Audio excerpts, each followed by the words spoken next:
Everyone, to this live stream about robotic process automation as a game changer with Theresa and Katrin from PwC. I'm Mirella. I'm the founder of Product People. This is a little bit about myself. I've been doing product management for about 12 years, and in the last 3.5 years, I've been building up Product People and having the privilege to work with a few clients like Zalando, Tier Mobility, WHO, and a few others. What is Product People? We do interim product management as a service with use cases like slower hiring or parental covers when a PM is on a maternity or paternity leave for 3, 6, 9 months, depending on the region or their preference. And how we give back to the world is through these free live streamed events that happen every week on very interesting topics like the one from tonight. And to dive into our topic today, we have a poll for you, which you can answer on LinkedIn, YouTube by just commenting, and on Zoom by voting. Are you working with robotic process automation? This is yes or no. So if you're commenting on YouTube or on Zoom, you can vote with 1A or 1B. And then for the other question, the same, adding the number of the question and the one that you're voting for. If you're on Zoom, it's going to be easier because this is already baked in. So I'm going to give you a few more seconds, and then we'll dive into the topic of today and hand this over to Katrin and Theresa. All right, so I think we've gathered enough votes. I'm going to stop sharing, and Theresa, you can start. Yes, okay. Thank you. Thank you so much for the handover, Mirella, and thank you for having us. Also, we have in the board Dila, we have Jan there from Product People, and Jorge, I hope I say that right. Some challenges here, at night, and also correct Katrin. So now I will start sharing my screen as a little introduction. Katrin will start, I will follow, and then also I will do the moderation, and Katrin will also lead us through some RPA. We will answer, of course, in the end, all your questions with some Q&A session. So let's have a start, Katrin. Yeah, welcome from my side. My name is Katrin, being a partner at PwC Germany, doing finance transformation and technology-enabled business transformation, now in my 18th year. So I have a lot of stories to tell. The challenge is to put it in the time we have this night. But I just said at the beginning, it's 5 seconds or 5 days I could talk about. We highlighted something, and just raise your questions at the end for whatever we missed and might be of any interest from your side. Greetings from the dark outside Hamburg from my side, and handing over to Theresa. Hi, Theresa, thank you so much, Katrin. I'm, a greeting actually from Berlin, to catch up here the ball. Same, -2 degrees. Some are astonished. I think I heard somewhere 5 degrees here in southern Germany, actually with a client today. So I think Berlin is quite cold. But to move on to our topic, what happened? Yes, I joined PwC 2 years ago. Before that, of course, I worked also together with Mirella, doing a lot of finance transformation and setups, also on the other side, and now moved on to advisory, just starting with a wonderful client. We had also RPA implementation, which is awesome. So also many years of experience, same as Katrin. So yes, we love, of course, what we do and our purpose. This is why we are great actually to start with you here in RPA process automation, and why we see it as game changer. So of course, to start with, is the first one is our wonderful question we already asked you, and we have some answers to this. Katrin, you may share. So we have answers from the participants in here, which is quite clear. So we have new joiners to the topic in that area. So not nearly nobody is working with RPA already.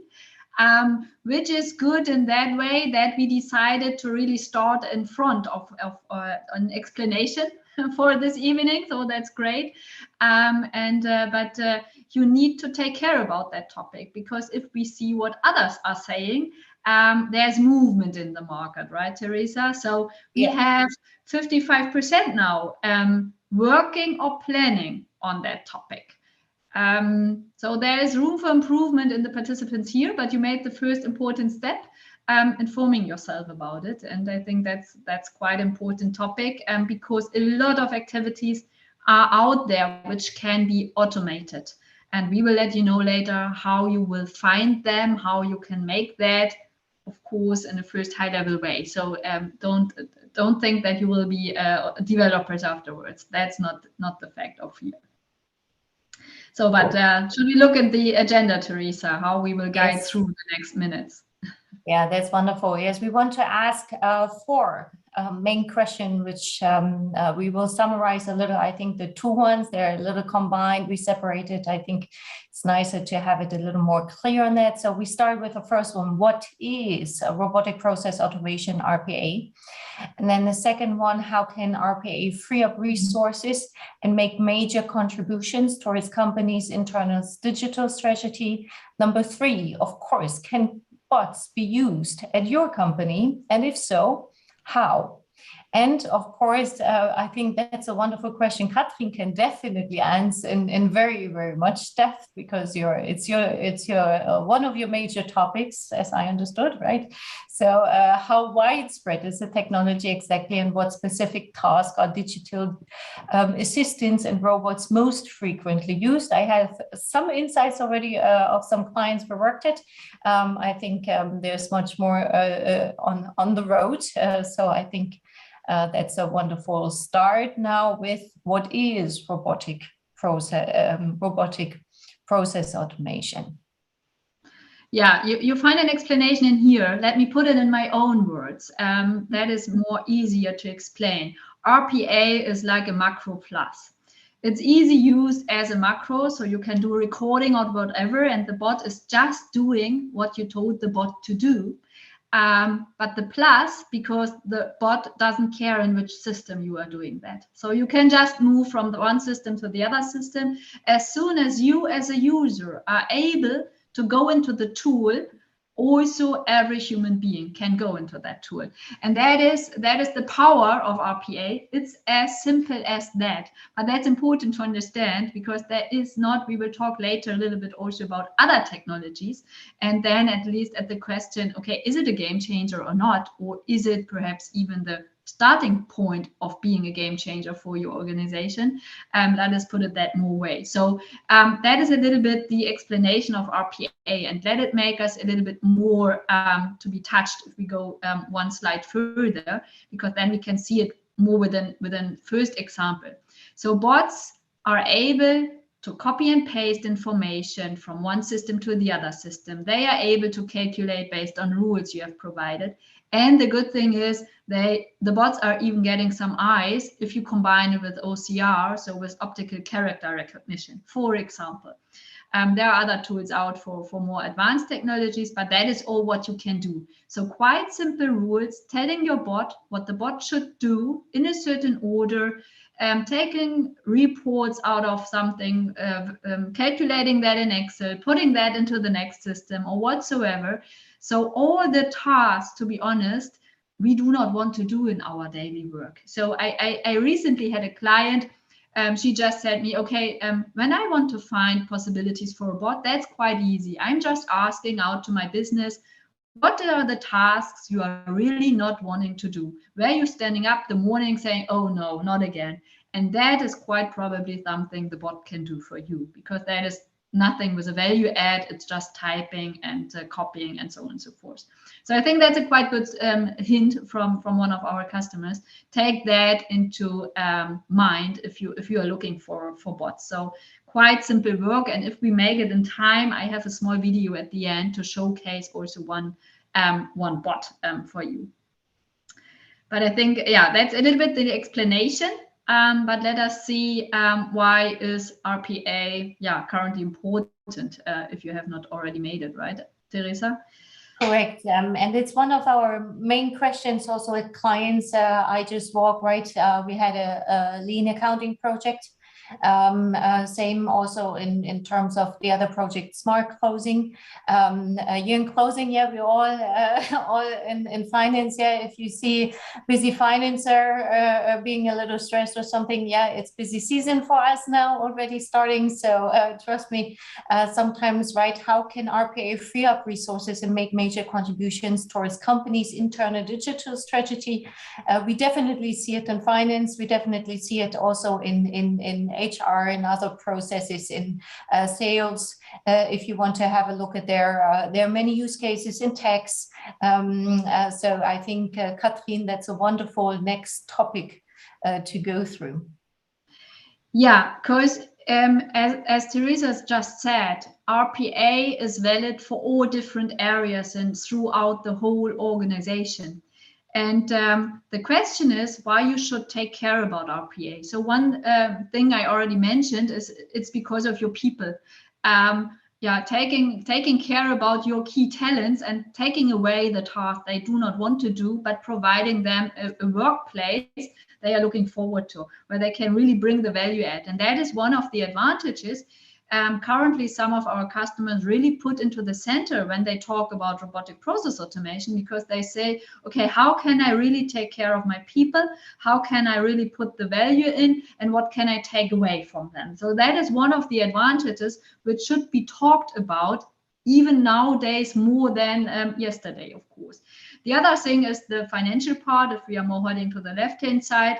Of course, you need to pay for your bots, depending on which product you are going for. They're different out at the market, but all want licenses in order to provide the software. But the licenses are much cheaper than it is when you are taking care of your people over that. So you have good financial reasons also for that. You are able to calculate a business case, and of course implementation costs some money, but you always have ROIs of at least 1 year. If you are developing nearshore, offshore, it's even in 6 months sometimes. So that is quite quick return on invest on that one. Also quite important is the governance and compliance part, or putting focus on the quality. So the bot is always doing what you ask them to do. They are not starting to think, even if it's getting night and they are getting tired. So that's not the case. And we really see that we have more quality, especially in the tasks where you just need to copy and paste things, where then human beings start to get tired, not to take care, just to get it done. And the bot is always reflecting the rules. So even quality is an aspect for thinking about implementing RPA. And the last one, it's quite easy to implement it. So the technology part is quite easy because you don't need to make interfaces to all the different things. You have scalable solution, which is cloud-based, and you can just implement more and more bots according to your use. And you do not need to buy the whole package at all. So there are different things on the pro side, but I will let you later on also know what you need to take care about, because it is not always great like that and easy like that if you're doing something wrong during your journey. So we will touch base that as well. Okay, great. Yes, moving on to the operating, target operating model. Yeah, that is what success. So that is what you need to take care about, because it makes fun to have your bots doing your boring work, but you need to have an operating model to ensure that they are really doing that in a sustainable way. So that means you need an organization, you need a person taking care about the bots. You can do that internally, you can do that externally as a service whatsoever, that's all possible, but please have that in mind. Have in mind, how do you ensure to fill your pipeline? So we just touched base, there are a lot of departments where you could put that technology in, but if the parts of that entities don't know that you have that technology, that's quite difficult.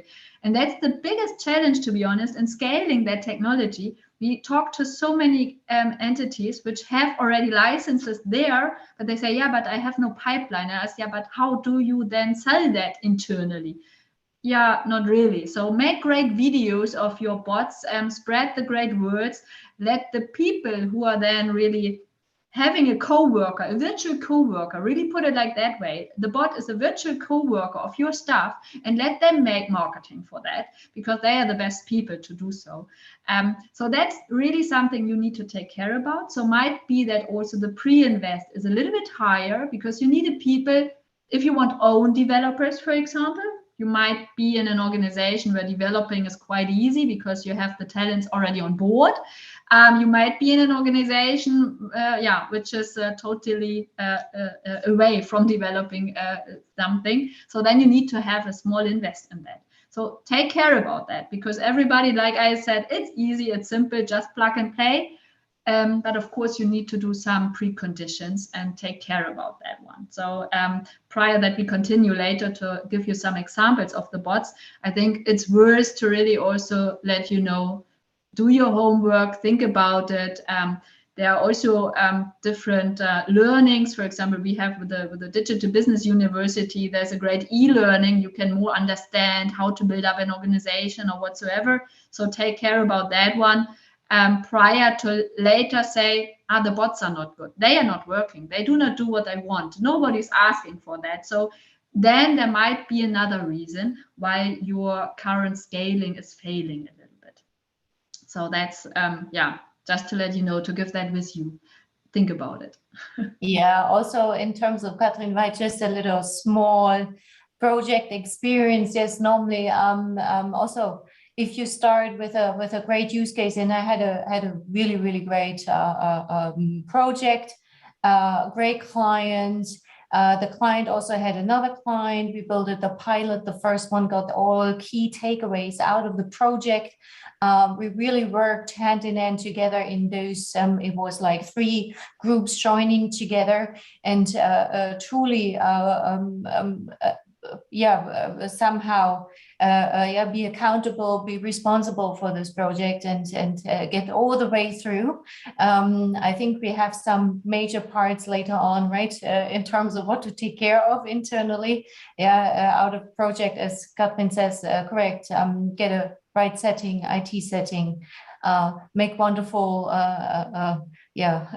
drumming in your company, what you can do. The videos is a big improvement. I also saw that's also from project side, right, Katrin? We will later see on the video. So definitely would join that and move on to the third topic. Can bots be used at your company? And if so, how, Katrin? I think that's a great next step then to focus on. What are the main questions to ask? Exactly. So you need to ask yourself, where are we currently in our digitalization journey? Because all the organizations are at different maturity level, and it needs to fit into your strategy. So it does not make sense to just, so I have customers saying, okay, I immediately want artificial intelligence. I said, yeah, why? And what? They say, okay, I have no clue, but I want to try it out. I say, okay, let's go one step back, please, and let's think about what is your aim. Do you want to have a great working place? Do you want to automate? What is really the objective of going in? And that's where you really need to check, what is my strategy overall in the organization, or in just one organization part. So interesting wise, we are starting many projects in finance with RPA. So we are doing these projects already since 6 years, something like that. And we are very often starting in finance. And why? The reason is finance already has a lot of technologies in, has a high transactional value, repeating tasks, always doing the same, and saying, okay, I need something to bridge the gap now to really get nearly fully automated in some areas. And that's why we start there. But we are always asking, okay, what is your digitization strategy in finance and beyond? Because if we only put it in the finance area and there's no willing of going further, it just doesn't make sense. You will never get happy with that one, because then you are making it too close for the scaling. So really check, is your organization ready? Do you want to try it out? Do you have the feedback also from your management? And then really check, is it enough standardization in there? Because if you build a bot just for one day a year, probably it's not worth of thinking about doing the implementation, because it's worth thinking about that. So normally we say at least it needs to be an activity being done once a month, or better, of course, daily. So there are different levels of that one, and I will talk you through some use cases later. So really think about the different areas and put it in the overall area of your organization. Yeah, I do not want to lose too much time on that, because I think that's, if you heard it once, hopefully it's quite clear. Yes, this is why we move on to the next one, correct? And as Katrin already said, some use cases right later on, also a bot later on, and hopefully a lot of your questions. That would be wonderful, because I think this is why please make the catch of us here to ask those, because I think that's the best way to do. How widespread is the technology exactly, and what specific tasks a digital assistant role was most frequently used for? Katrin, right after 6 years now, doing all this, I think you cannot count already anymore the projects or also programs you're doing in that. So I think that's something to start with as a next part. Yeah, so there are many out there doing robotic process automation, but I think what is even more important is what use cases do we do with them. So let us already go to the next slide, because then I can combine the use cases with the stories of the customers behind that. Because what is interesting, with all the organizations out there, we are doing robotic process automation, but normally there are no high use cases we always take, and every customer has it, because the power of RPA is that you can do your automation for the parts which are only in your organization relevant, because you have a missing interface, because you have a special process or whatsoever, where there is no other technology out at the market which you could use, and then you can build your bot for that one. And that's really the power. So if you look at the use cases here, and I will let you know some, do not take it as, okay, we do it differently, that does not work or whatsoever. It's more for getting inspiration, what might be use cases, and then transferring it into your daily work, and find your own use cases. And that's how we always set up also our idea finding workshops with our customers, giving some insights, some inputs, and then check what is able to be done. And then that's just the beginning RPA. It's getting more fancy if you then put machine learning on it, if you just put artificial intelligence on it, and if you're looking with process mining tools for more automation potential. But as I understood at the beginning, we have more the beginners in here. So let me start talking about the next journey and go back to the starting point. So for example, quite an easy one is master data. We have a lot of customers where we get emails with different master data in it, and then somebody needs to open that email and put it into the ERP system. Recognizing, oh, that's not complete what somebody sent me, I send it back and ask for additional information. And as soon as it's complete, I then type it in. So that's quite a task, which is not, nobody's having fun with that one. So we could, of course, there are other tools, big, expensive tools for master data. But if you're in an organization which does not have millions of master data, but perhaps a little bit less, a bot could handle that. So the bot gets all the emails for master data requests. The bot checks, is it complete? If not, the bot just sends it back. And you know what? Quite quickly it happens that the person's recognized there's a bot sitting at the other side. So the data quality will get better at the moment, because there's just pushing somebody back. As soon as the bot recognizes everything is complete, it opens the system and fills in all the information. And if you have a great developer, the developer even sends back an email to the person saying, okay, the bot automatically says everything is done. And at the end of the day, a report is built sending, okay, today I managed to fill in 20 master data updates or whatsoever. So that's a use case which might be quite interesting, and it's easy to understand. Another topic is, for example, we just had it with one customer having issues in the production planning. They had big different Excels, taking out to see, okay, how do we need now my production planning to fill it up with another report? And I was really wondering, they were in the mass production, what still was manual task there in between of the reports. And now we are building a bot to really handle and bridge the gap, and taking information out of the different tools, enhancing the information by certain rules. It's really not manpower, it's certain rules putting in there, and then transferring it to the production so that they know what to do. So there's a lot out there, but I think it's now time to have a look at one of our bots. So Theresa, if you could stop sharing, I will share you one of the bots. And it's not a marketing video, it's really a video. The bot is performing daily work. When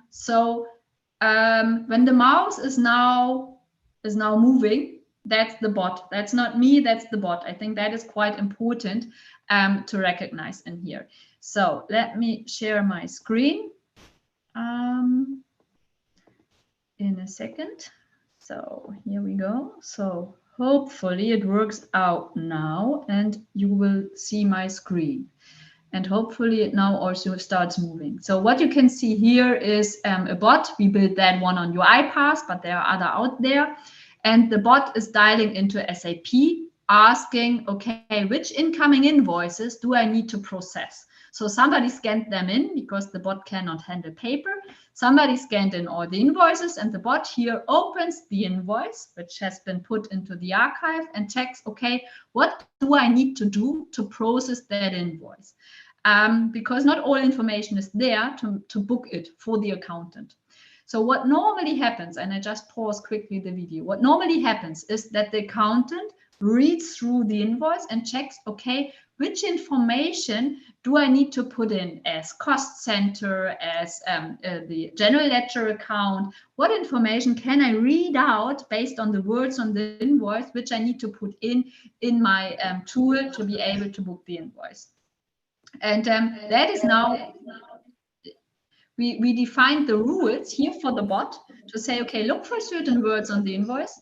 And as soon as you find them, just put it in here in the SAP system. So you can now see it moves and puts in the general ledger account, it puts in some text for the invoice, and that is all based on the different rules. And then the invoice starts to be going into the workflow so that somebody can approve the invoice. So that is here quite simple and easy description of the rules. And luckily we have a great bot which is already closing the SAP system after finalizing it. So that is one possibility. I have an echo here. No clue why. But yeah, okay, let me just continue. I hope it works out with the quality for you. So that is one possibility where you say you have a manual task and accounting filling in additional information to post an invoice. You can have great artificial intelligence technology for that. That would be more the advanced step. But if you don't have too many invoices to handle that, bots are a great opportunity to do that. And that were our first use cases 6 years ago to really handle bots. And as you can see, the mouse flying around, you can imagine, are there other opportunities where you are just doing the mouse over all the day for certain rules, going from the left to the right and just following rules.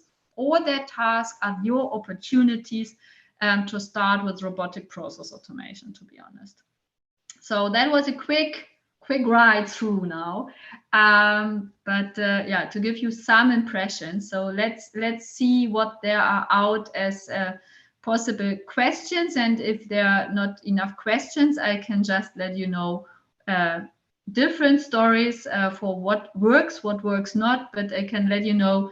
My team always likes to work on RPA projects because you get a quite quick feedback from customers, because normally if you implement the bots, yeah, it's a few weeks implementation time, and then you have happy customers in front of you seeing now the mouse is doing all the work they did before, and yeah, then the messages are spread and we find the next ones there. So that's really projects where you get quite quick feedback, and not, yeah, long-term ERP implementation project where it sometimes takes some years to get the benefit out of it.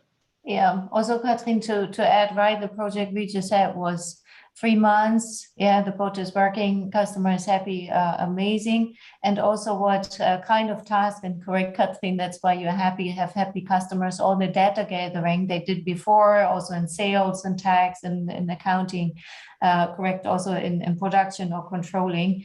They now have time for other tasks, for analytical parts, for moving to the next topics, for whatever task they were missing out over a long time, because maybe the data gathering took a lot of their capacity out. Now they can also improve themselves, learning new things. So I think this really supports also in terms of growing into finance transformation, into new topics. So we have some questions, Katrin. Should I go ahead and ask you some of the questions already posted? Yeah, I think we hand over to Mirela, because and prior that we do that, the questions hopefully will also be around the question we asked you at the beginning: what do you need further, starting or scaling? And of course, as you said, you are just not really using RPA. You have some information request for how to start. So put your question into the chat, what you need to know in order to be able to start, if we have not explained it yet. So Mirela, looking forward to the questions, and guide us through. And then Theresa and myself, we check how to answer. Thanks a lot. So while we are waiting to gather a few questions, which Dila and Jan will also be looking at social media, I'm going to share a little bit more about product people for about a minute or two, so people have time to write their questions. And one example is for the use cases to engage us, which will be interim product manager or product leader. In case there's a PM leaving the company and hiring a new one takes 3, 6 to 9 months, or parental leaves, which could also be between 3 and 12 months. In other cases, coaching or consulting on certain topics, or leading product discovery, including low or no code MVPs or proof of concepts.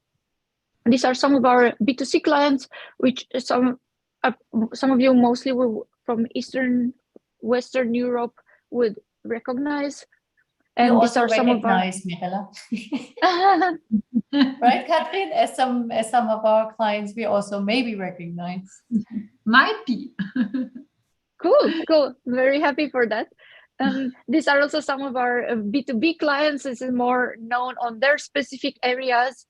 And this is a bit of positive feedback we tend to get on LinkedIn or in other ways about how much people like working with our team.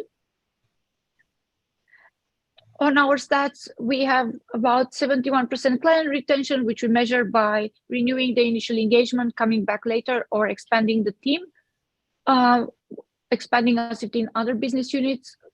Currently, we have about 41 in-house PMs of different seniorities, and we're very happy to have 56 women in our team, and more so in leadership.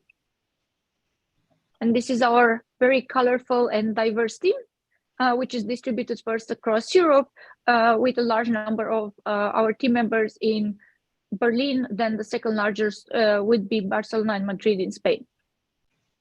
All right, and of course we are hiring. Find us on Greenhouse. This is also available from our LinkedIn page. And now, going back to the questions. Yeah, we gave a lot of time, Mirela, but you made a wonderful bridge there. That's great. Thanks a lot. So I am going to filter through which one. Oh, but I think we have time. I think we can totally go through. Okay, then I'll start with Jorge, who's asking, how does this work together or combine with Zapier or Maker? Yeah, as I'm assuming our PMs are more familiar with Zapier because you take some data from an Excel and you push it somewhere else. Yeah, and there are several questions going in the same direction. Also a question then, and I want to answer that as a bundle, if I may, how to integrate with artificial intelligence, advanced automation. So there's a lot of how to put technologies together.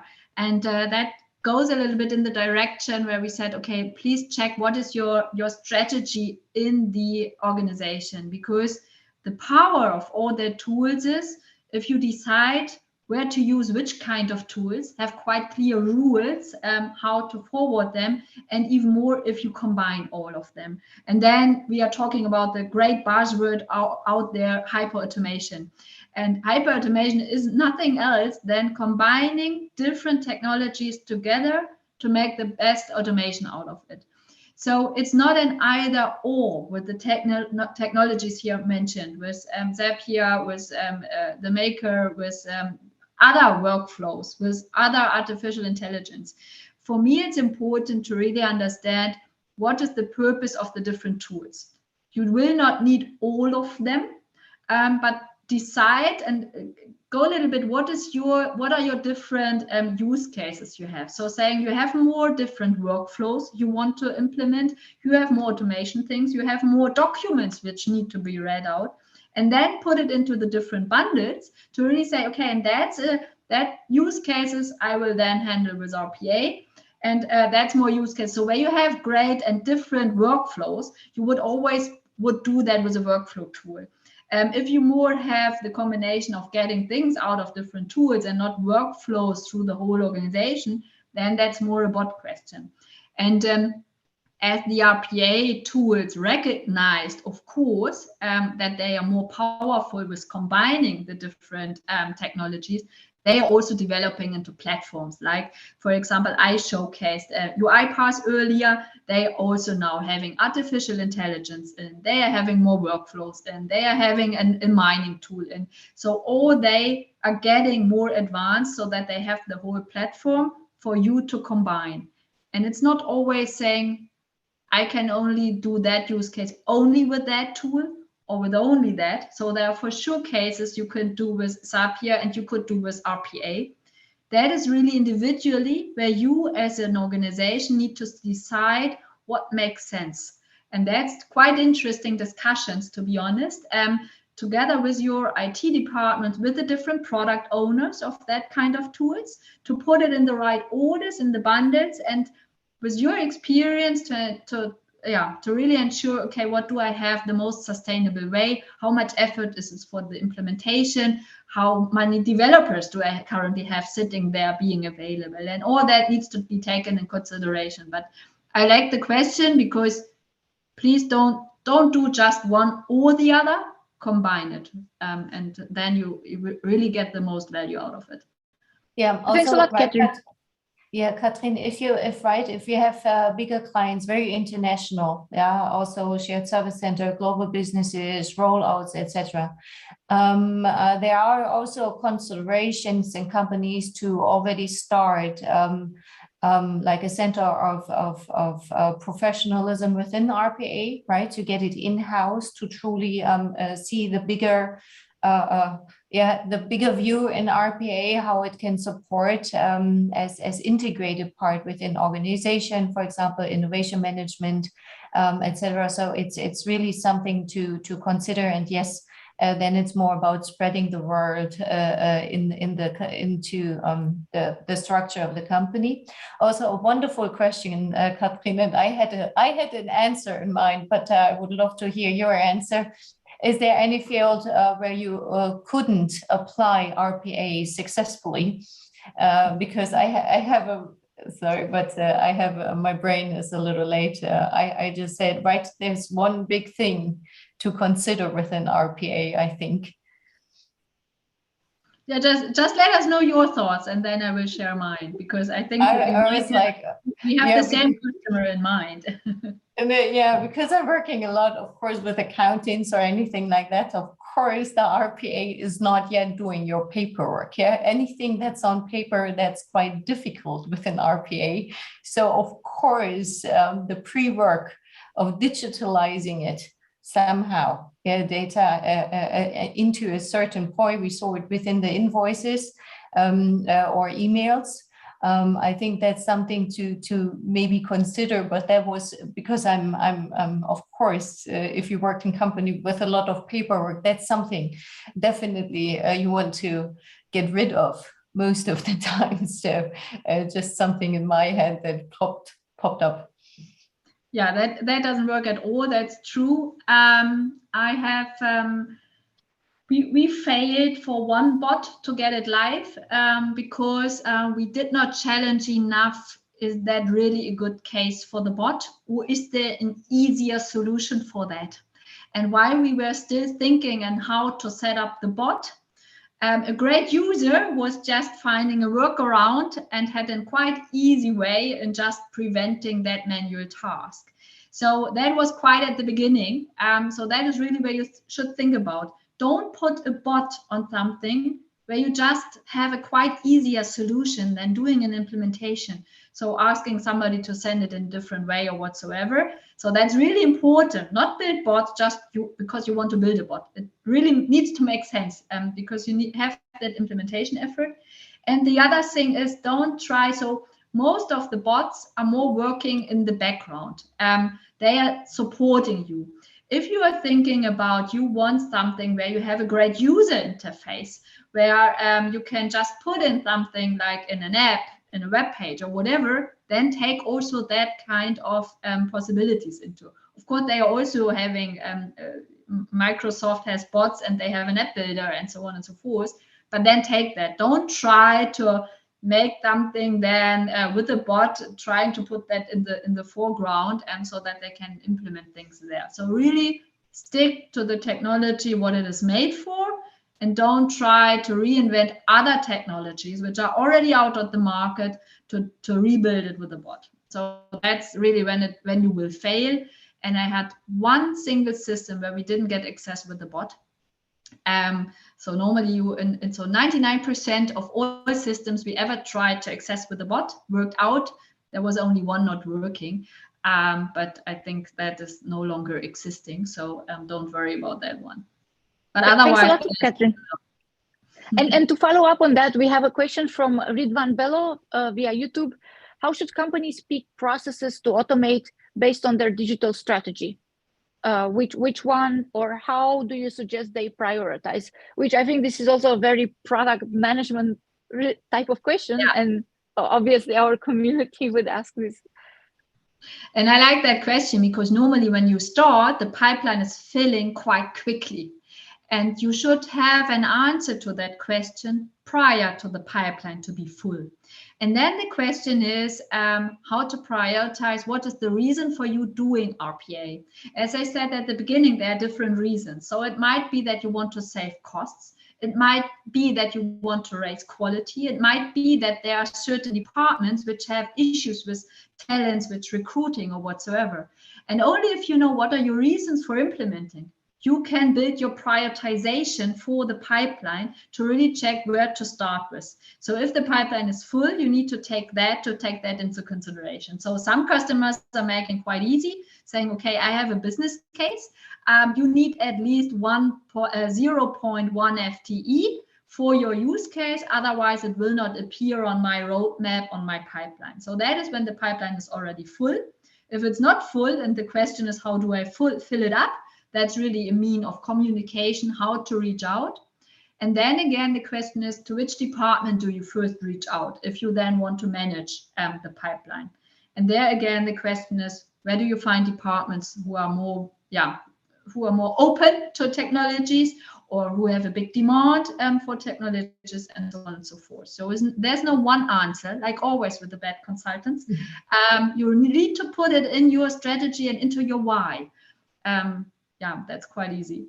Yeah, also to add, Katrin, right, FTE or the cost, for example, transaction volumes, how much transaction volumes go over the process, how Katrin already mentioned, how often does this process need to be done, and in which quality, like 100%, for example, we're working in finance, sometimes, right, we have the things or tax or sales or anything controlling, anything with numbers, right? There is a big need also in quality and cost to ensure also transaction volume if you're growing, right? So hopefully the answer, yes, there are many answers, just to make it a little more. And that's the good news for us. It's not as easy as that, because otherwise nobody would need us, right? So, but Mirela, are there more questions out there? Sure. So someone, Fabian, was asking, what specific application did you use for the video that you just shared? And I think you answered this yourself, that it was UiPath. Exactly. So this is thanks, Fabian. And then the other question, how would you prevent mistakes from being forwarded? One example the person gives is when the layout of an invoice changes, for example. Yeah. So quite important, the bots are not doing mistakes if you are doing the developing in the right way. So the example I showed, and that's referring to the question, what if the invoice layout changes? So the bad thing of a bot is always the OCR, the optical character recognition, how to get out of the PDF the information. And that is why we developed, and in that case, in a way, okay, look for a certain word if you find that on the invoice. And then the bot doesn't take care about where it is on the invoice. That's not the best way, to be honest, to read out information from an invoice. There you would normally always go to intelligent document understanding tools, and they are then totally different working. So that is not the question, is the bot doing a mistake, but is the OCR doing a mistake? The bot only does what you tell them. So if you say, look for the word ABC, and the bot does not find any word ABC, then the bot will just forward the invoice or the work item to the employee saying, I have no clue what to do, please support me and help me out. And that's how you need to set up all the bots. Really see, okay, what standard things can they do? And also that is quite important. Don't try to do all the specifics, all the buts, if, whens, and going for the 110%. Start with the 80%, and then put it back to the people, and they should take care about all the different things which are more difficult. And that's important that you make that quite clear rules, especially us coming from finance. And they need to be audit proofed, right? So if the bots are in areas where an auditor later on comes on and wants to see how it was performed, you need to have a quite good documented way through that. But the bots will always do what you let them know. So take care about what you let them know. And if you're not sure, because it's too complex, then loop in the human being, please. And then going deeper into your process, I'm assuming in the beginning you will analyze what's the existing process. Do you at the time also provide suggestions to improve it? How do you usually go about it? Yeah. So when customers filling in their ideas for possible bots, so normally out of 10 ideas, there's 1 to 2 really bot examples. If you are starting in the journey. So if the persons are more experienced, then we have a bigger amount fitting into it, because the rest is already where we can say, okay, perhaps you should just change your customizing in your current ERP system, and then it's already working out. Or you do not need to do that process at all, because that's nothing which makes sense if you just change your end-to-end process. So whenever we look on processes, it's always the whole chain. Then we check, okay, can we get rid of it? Is there another technology which is better to do the automation? And only if we have all checked that, and it's still a manual activity which is there, then we are talking about the bots. Because all the other solutions are the more sustainable one than the bots. But the good news is there's still enough cases, even if we are taking off 1 for 2 out of 10, if you are all thinking about your daily manual works, that still sums up. Yeah, but process improvement is in our hearts. Yeah, also correct, Katrin, as I heard, right, we also have the PwC incubator accelerator, like to understand, okay, where is robotic process automation working? And I heard also the most run in the background, the most exciting ones, so you don't even actually sometimes notice. Also that are cases, I think, in very international settings. And also normally a lot of entities involved, different systems. So I think there it's getting very interesting also. So in terms of scaling, why you're scaling your company, yes, if you consider RPA also on your roadmap, on your strategy, that will be, I think, also a good step for improvement.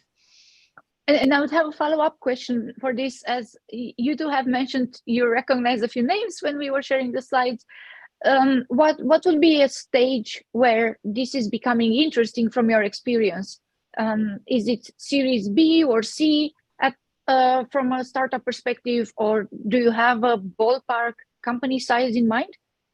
I can, Mirella, take over for a startup in terms of answering the question. I would have been very happy within some of my positions in terms of rolling out in a very high speed, having already, as you know, invoicing, outgoing invoicing set up, and data gathering from one system to another or anything like that, or quality assurance. Because of growing, actually, for me, transactions, the process was fine, but growing transactions and volume from A to B, there would have been for me a great improvement. And I think that was Series B to C. So definitely, also in terms of current market, finding some nice solutions, having the price of a RPA versus some task in the team need to be done, not yet currently having maybe the stage where you want to already implement an ERP system, so somehow also sometimes the case in between, because you still have like modules in finance to get everything together, so you're not yet maybe SAP ERP ready because of volume, size, etc. So also that could be a consideration. So I think Series B you can already consider it in some cases due to current market in finance, tax, etc. And in terms of costs. Some other things, Katrin, maybe you can answer for the other side. No, or nothing add, to add except for the advice. If you're doing it like that and then you are growing, rethink when you have new technology, what that means to your existing bots. Perhaps you don't need them anymore. So don't take them for your whole life cycle within, but always rethink. But then exactly what Theresa said, Amazing. So this is already applicable from Series B onwards. If people don't want to upset their finance team later on when there's a new funding round or launching new markets or having to reconcile a lot of different systems. I know a little the pricing also, Mirella, so this is why I think to consider there it would be fun. All right. And then we have Desi from YouTube. What is the most popular starter use case that's also applicable to the risk department? So from what I understand in the question, so the person says finance and risk departments. Starter use case. As I said before, there's not the use case which is always used in the same way. But for risk, we are discussing very often how to digitize controls. So that is a quite interesting part. Really thinking about how are you able, if you have your internal control system up and running, which is going together with the risk department, how can you do the manual controls into the bots so that they are taking the Stichproben. I'm missing the word. These samples. So if somebody takes samples to make the risk assessment and so on, that is something where we see quite often the bots supporting with that. But that is not the use case, but a possible starting one we have seen.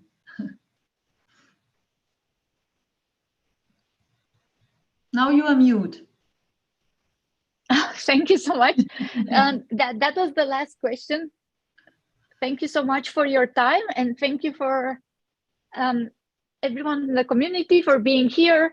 You can also rewatch this on YouTube and LinkedIn and join us at our new events. Again, Katrin and Theresa, thank you for sharing your knowledge with the Product People community. Yeah, thank you. And I have seen some reached out in LinkedIn. So if there any more information needed or whatever, we are there. Thank you also so much for having us, Michele. And fingers crossed for a great journey now with RPA for all of you.